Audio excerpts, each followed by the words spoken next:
Well, Pezza, this game today at the SCG, day 3 of the SCG New Year's Test match, we thought we're better to cover it than here in our homes in Melbourne. So much of the action has happened when we've been in the air, travelling across the country, but my God, that game has moved along so quickly, no more so in the last half an hour, where I feel like my head is still fucking spinning, if I'm honest, mate. But the raw facts of the case, and I'm only interested in giving you raw facts, and indeed raw eggs on occasion on this show. The facts of the case are that Pakistan are 7 for 68 in the third innings of the game. That is a lead of 82 runs. It was looking like it was going to be an absolute belter. I've still got my eye on it a little bit, being like, is this going to be a little bit of a squeaky bum time kind of gear, if I can borrow a Sir Alex Ferguson reference? But Pezza, day 3, Jay McGrath Day, has been a rollicking day in Sydney. Rollicking. Mate, indeed. Catching the words from James Brayshaw and Justin Langer in the last half hour, a scintillating, pulsating day. JL saying that Test cricket is alive and well. And thank God. Yeah, like if what we had in the last half hour was what Test cricket always is, then, all the best to all of us. But that final session, he goes 11 wickets for 78 runs. Awesome shit. And it didn't come out how I expected it to.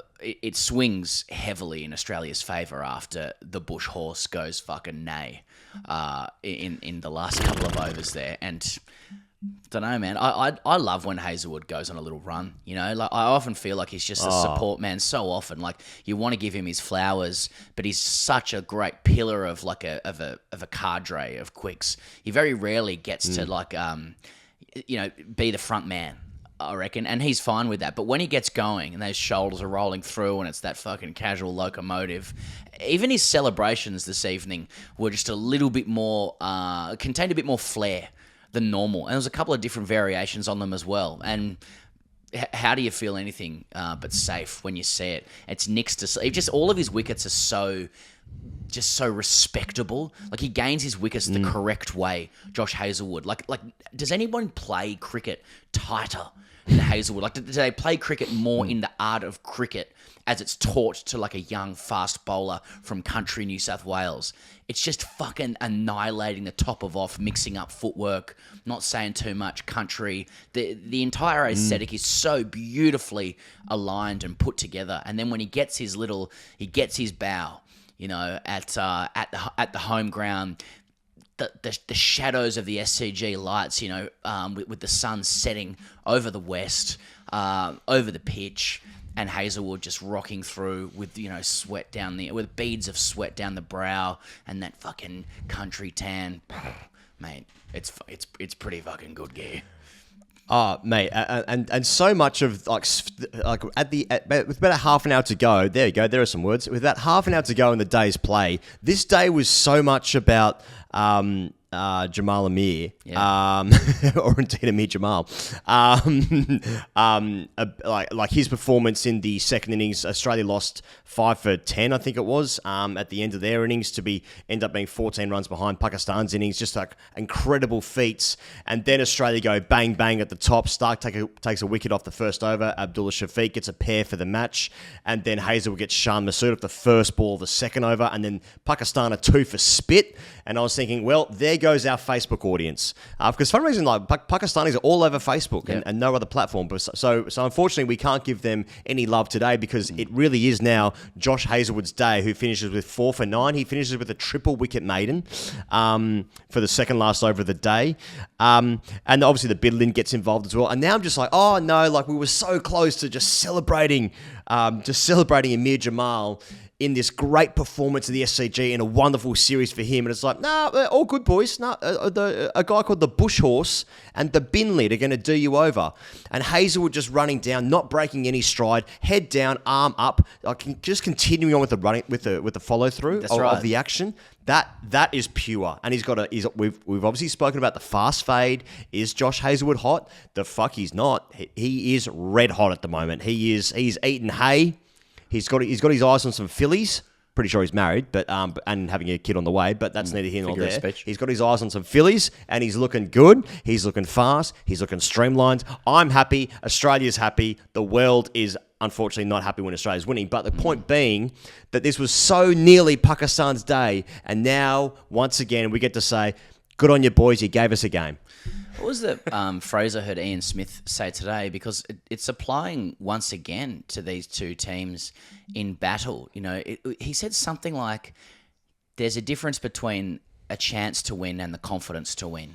I might have bastardized it a little bit, because Pakistan take a first innings lead, even when they're two for spit. A building partnership between Babar Azam and Saeem Ayub, who looks amazing as a young guy, and everyone was cooing and frothing and drooling over him as he was batting, going through his PSL stats. He's a young guy, but he's also got a good first-class record. Where do they find these guys from? You know, it's winding up that Pakistani narrative, which I like and I'm here for. You start to think, even so, like, Pakistan may only need on this deck, which is playing tricks now, 150, 180 to get the job done. They may still get there, so I like that you got half an eye cocked on it, as much as it's a medical issue. But once again, just as they engineer themselves into a position where you're thinking Australia really have their work cut out for them, and two batters who have got themselves relatively set and now making the deck look slow. Again, you know, Lyon this time, who can also break a partnership like Cummins, comes on, starts to extract that turn, and he gets Ayub. Is that right? Yeah, with that one that just goes straight on, with a ball that he's developed over the last few years, which makes such a difference to his bowling, and the rot sets in again. Babar Azam goes soon after through Travis Head, and then Saud Shakil just plays it. It's Dog shit. Oh, Dog shit. And mate, it's the shot was such dog shit. Like that waft of the hands with a ball that is like from a fucking 6'5" guy pitching on a pretty decent length. You know, maybe it's good to full, but you're 6'5" coming with trajectory, and you just throw your hands at it. Like the ripples that sends through a dressing room, which then follows up with two other blokes getting out. There's a night watchman coming in.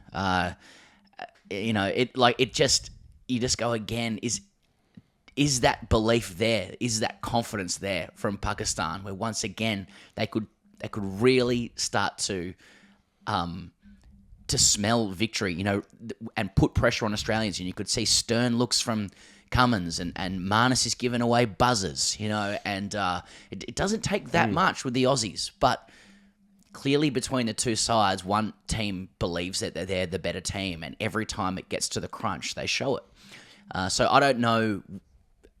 It's not one or the other. I presume it reflects exactly as it should on both teams. You know, Australia are in that moment as an experienced side where they believe they're the best team and they're showing it, and Pakistan, through their inexperience, have really squandered another massive opportunity. I felt in this match, they've played better cricket for longer than they were on Boxing Day. Also, they take confidence from Boxing Day. So I feel like, though there's time left in this match and much more can happen, it almost feels more disappointing what happened in that last half hour. It feels like now that somehow the game could be over before lunch tomorrow. Yeah, that's sort of how it's going. I mean, had they played another half an hour, that definitely would have been the case, just with the momentum and such. Sajid Khan comes in as a night watchman. Hazlewood bowls him, and then gets Salman Aga as well, caught at first slip from David Warner. And just from I was going to say a purist perspective, but it's actually just straight like people that are really, really keen on mathematics and matching colours up in sync in sort of a box shape toy that one might get for Christmas if you're a child. In that Hazlewood in that last over got wicket dot, wicket dot. And then you know what's going to come, wicket dot, and it's just like, that's that in the scorebook. That is just that makes me feel so neat and safe and tucked away, just the way my mummy used to. There you go, do something with that. I was, but I started to play it out in my head, and I thought, no, that's not right. So it must have been really bad. Earlier on, he goes Australia and knocked over for 299, and a strange start to the day where it was a couple of runs earlier. Then it was like any danger of a run for about half an hour with Smith and Marnus. Yep. Soon after that, Smith, spots a fucking scrunched up piece of black gaffer tape on the behind the side screen. Plays held up for how long was it officially? Like, was it 5 minutes? Was it 10 minutes? Bloke goes up to get it, and obviously even Steve Smith, he needs to hit 150, probably a daddy 100 after doing that, and he fails to do it. Stays at the crease. It all looks a little grim to me. Marnus not too different really. Bison he's dropped, but goes on to make 50, and you're thinking, Pakistan have basically just been good value, throughout the entire match. But it looks like Australia's just have turned the screws and may be able to just run away with it. I think there's a high likelihood of that than other options. But then again, they've got two of their best characters at the crease, Aamer Jamal and who's coming off 80. He's 80 and 6 for. Fuck, he's going to feel good if they lose the game. But and Mohammad Rizwan, who again he'll fight. So maybe they have a partnership in them. I like the idea that you call them characters as well, like they're just actors playing a role, and they've been cast in a theatre production called the Pakistan Cricket Team, which is actually one of my favourite productions, especially when Abdullah Shafiq may actually have had the worst tour of any fielder I've ever seen when he tried to actually literally break their best player's leg in the field. Not sure if you saw that. Travis Head flicked one to the leg side, I think it was, and he just and then Aamer Jamal's coming around the boundary as a sweeper. Abdullah Shafiq is about 1 metre away from him and thinks, I'm going to go to ground here. Goes to ground, drops the knee to the turf, and goes right foot stud up and makes contact with the ankle of their premier bowler and perhaps even their best batter in this series so far, and could have really snapped his leg. So there was that. Also just being taken out of first slip mid-game.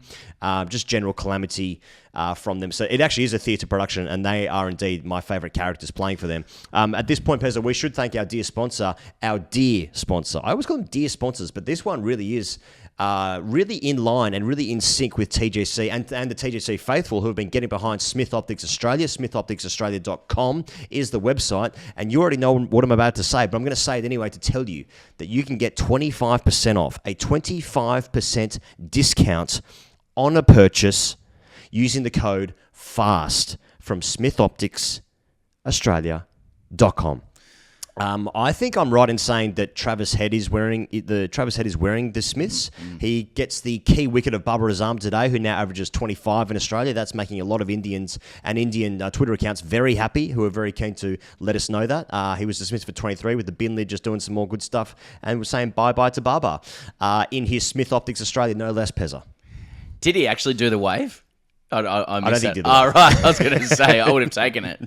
Yeah, and we've just come back from Fremantle today. We're back in Melbourne, so flying across the Nullarbor. But I've had a couple of days over in WA, and I've got to say, it's over there, a Smith Optic does not go astray with the hue of the light. I know we talk about it all the time. You wanted to work in a suit. Oh, mate. It was, and that's just being sensible. It's just being a sensible adult. So in the courtroom.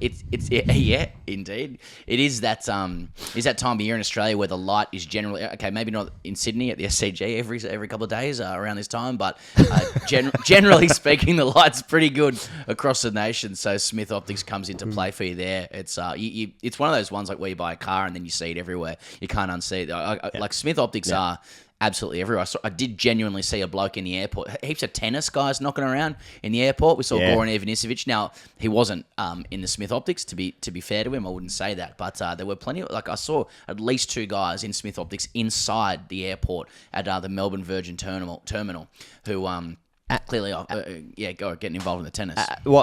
I was just going to say also. So plenty of the airplane staff on the ground as well. The luggage staff nicking baggy greens, obviously, in the prime Smith Optics as well. So walk with kings, don't lose a common touch. You know what I mean? I'm talking elite, top level athletes, podcasters, And then in between there somewhere Yeah. is the ground stuff for certain Australian carriers or transportation services in the air mainly. I actually was getting confused when you were talking about Pakistan calamities and kings and common touches. I thought you were moving on to the Imran Khan and the Epstein files, but that must be a different episode. But no suggestion of wrongdoing. Just saying that the name is there. Yeah, it just that's just it. there. It's just a fact. You mentioned before, Pezza, which I think some people might want us to talk about that, and we do base it on what people want us to say.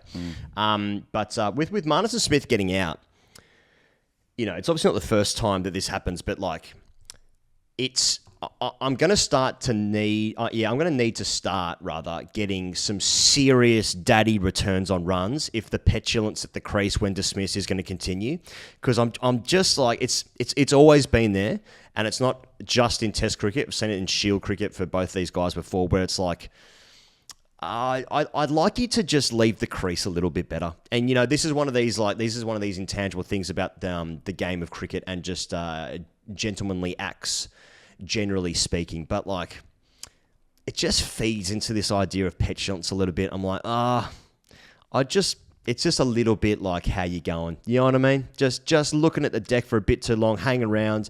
I just cannot believe that someone's got me out and bowled a good ball in Test cricket. Just that kind of gear.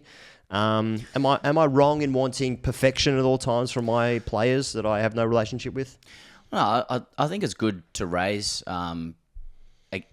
again not because of this, but we quite often, if we're giving it to players from another country, there'll be a suggestion that we or other Aussie people in the commentariat don't afford the same criticisms to their own players, and they all operate on a spectrum. Some are genuinely on the spectrum, but this is one we've picked up a few times.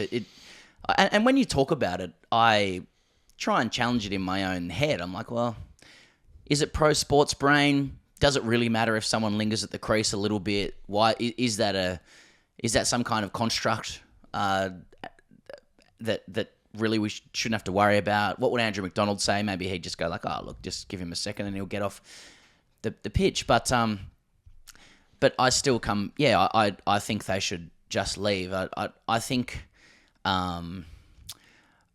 it's just how performative and demonstrative it is. It somehow robs the bowler of their own moment for getting a wicket. I often find that the lingering at the crease is usually allied to some kind of communication to anyone who wants to watch that something untoward or different has happened. There's some kind of, like some sort of bizarre phenomenon that's taken place that it's accounted for the wicket. It's usually staring at the wicket for a long period of time as though something really strange happened.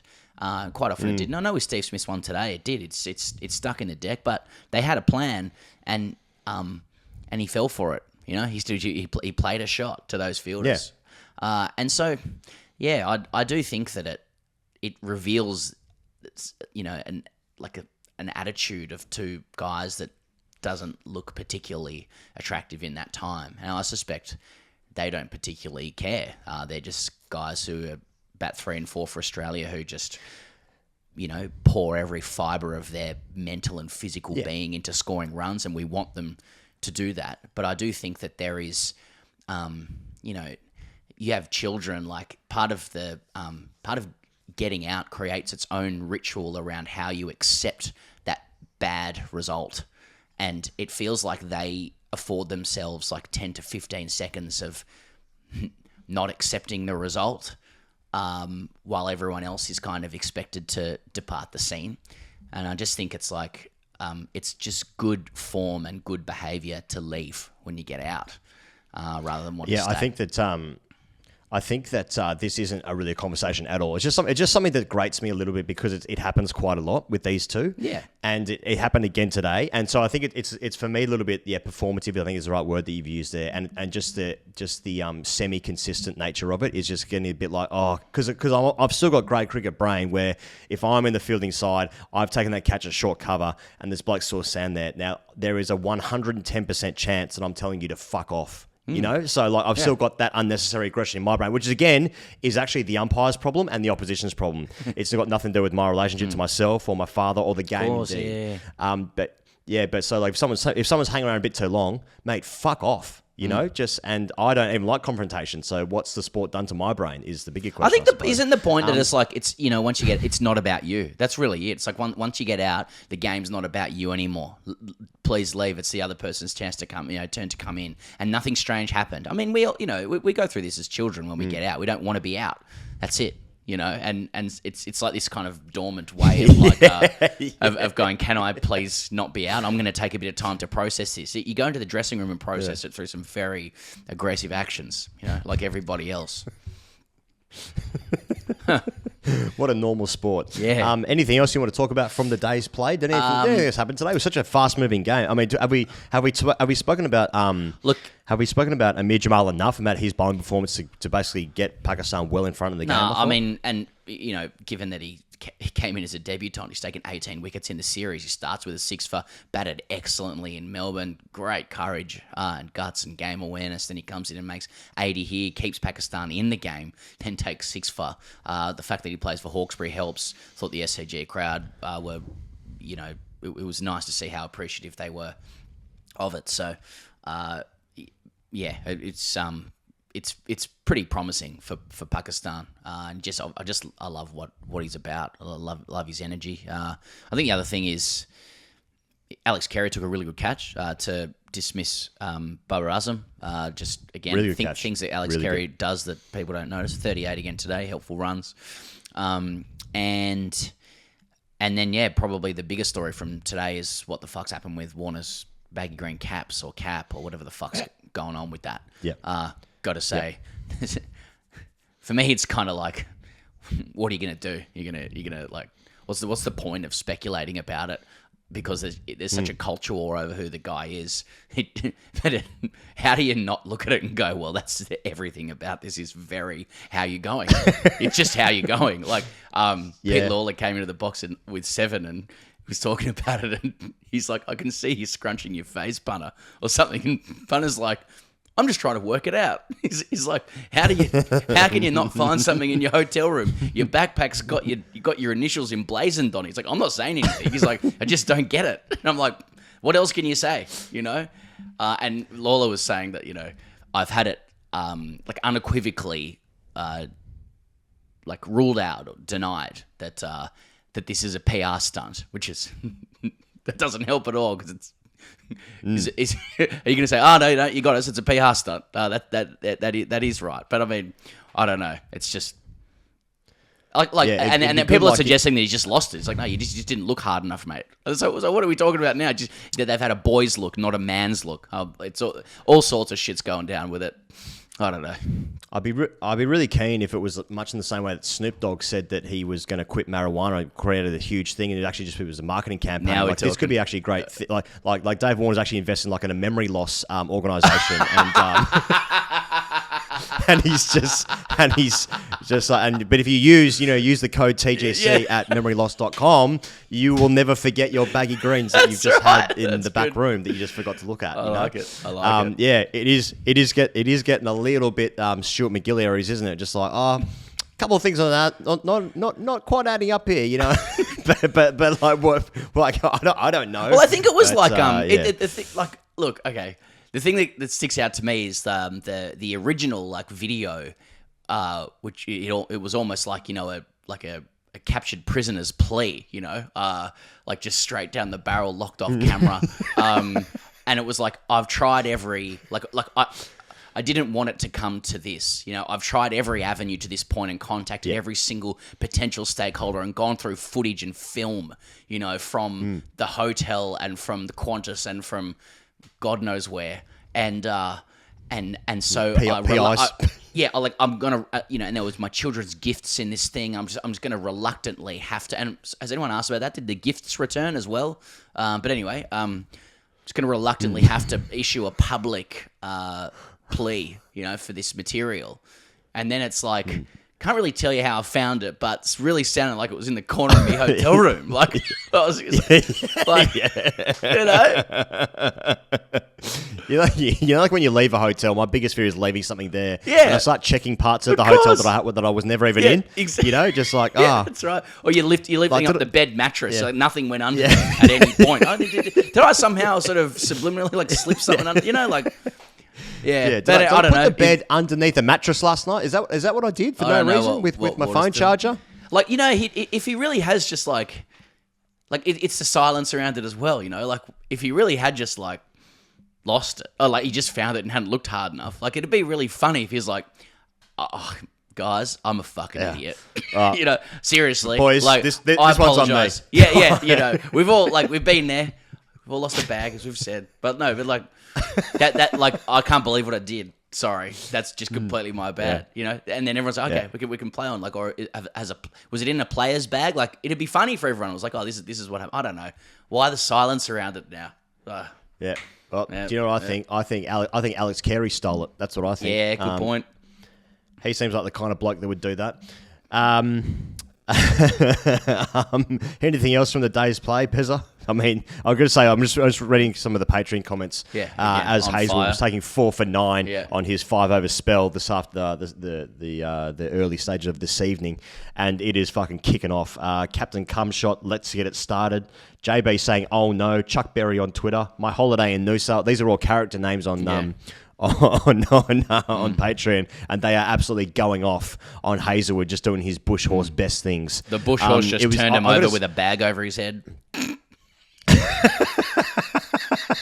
I got to tell you, like when you're at the cricket and you've spent like your your yearly allowance to go to your one day of Test cricket that you are afforded in your life, and you've been sitting in the sun, and let's say you're 23 years old, and you've gone there with your mates, and you've spent fucking hundreds of dollars on alcohol there, and the sun is setting, and Australia needs something. They need something, and a hometown boy in whatever city you're from, you're sitting in the sun, your boy is running in, and he's taking fucking a triple wicket maiden. Those are some of the best, like, honestly, those memories, you'll remember that for the rest of your life. You're going to bore people just like, I was there that time. It's like, mate, Australia won 3-0 against Pakistan. All good, mate. Did they used to play Test cricket? Did they?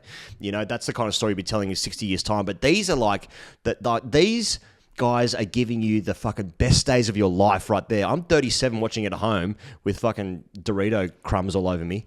And I'm thinking, go off, horse. Go off.